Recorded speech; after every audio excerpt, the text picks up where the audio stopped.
rien, ni le bien qu'on m'a fait, ni le mal, tout bien égal. Remember Me was the surprise of last year's Gamescom, a new, near-future action-adventure set in a science-fiction version of Paris that lets you get inside people's heads and mess with their memories. Developed in Paris by new studio Dontnod under the guidance of Capcom, it's been an unknown quantity since. Exactly what kind of game is this, and how heavily does the memory manipulation influence how you actually play? We really, I mean, from an architectural and art perspective, you know, and narrative and universe perspective, we've really tried to make it consistent and something that was extrapolated. You know, every single detail is an extrapolation of something that exists today, and it's made relevant by accurate research that our narrative team, you know, our narrative creators have put into making that universe. Remember Me feels a little bit like a third-person Mirror's Edge. There's a lot of climbing and free-running around the incongruous architecture of Neo-Paris. It's a crammed-together jumble of modern, gleaming, white structures and decaying slums, crowded around the masterpieces of classical architecture that define the Paris skyline. Protagonist Nilin is lithe and acrobatic, as capable a fighter as she is a climber. It was going to be action-adventure. Action-adventure in most people's minds means third-person shooter.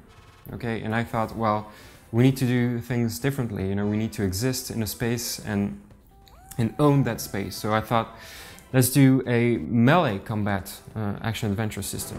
The combat is as fluid as the traversal, which is a relief. It's a variation on the melee style of Rocksteady's Batman games. Attacks are on 2 buttons, timing is crucial, and you build combos of 3 or more hits. You can dodge mid-combo too, and customize them with things called press ends that imbue your hits with different powers. The premise is Remember Me's strongest idea though, the concept of manipulating and exchanging actual human moments of intimacy. Memorize is the mega-corporation behind this technology, and as you might expect, it's not a responsible curator of such power. We needed a very identified enemy. And in doing this, we created Memorize, and in a way, it's true that they can be seen as Big Brother, and so in a way, the concept has also its limits in the fact that there is Memorize. People who mess too much with their brain's wiring start to suffer memory degradation, which begins with forgetting where you live, and ends up with you forgetting what it is to be human.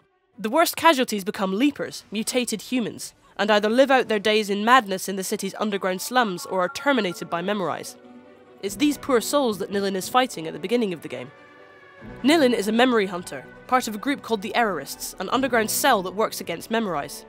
Before she escapes from the Bastille prison, she's actually had her memory wiped by the organisation.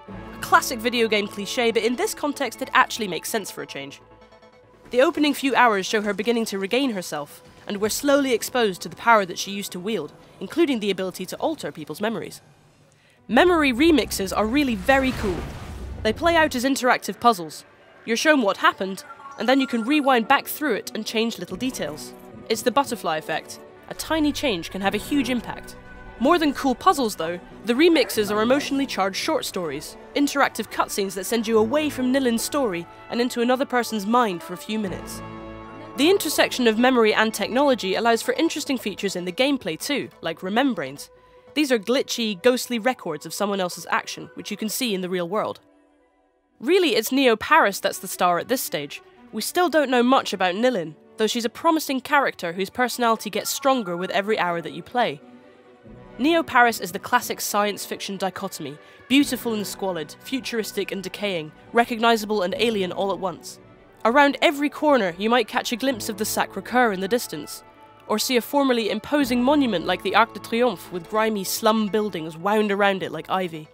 Remember Me's impressive ideas are all overlaid on solid, fluid action-adventure gameplay.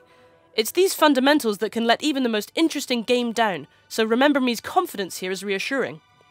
But it's the intriguingly dystopian setting and thought-provoking themes that are really getting us excited. For everything on Remember Me, stay with us on IGN.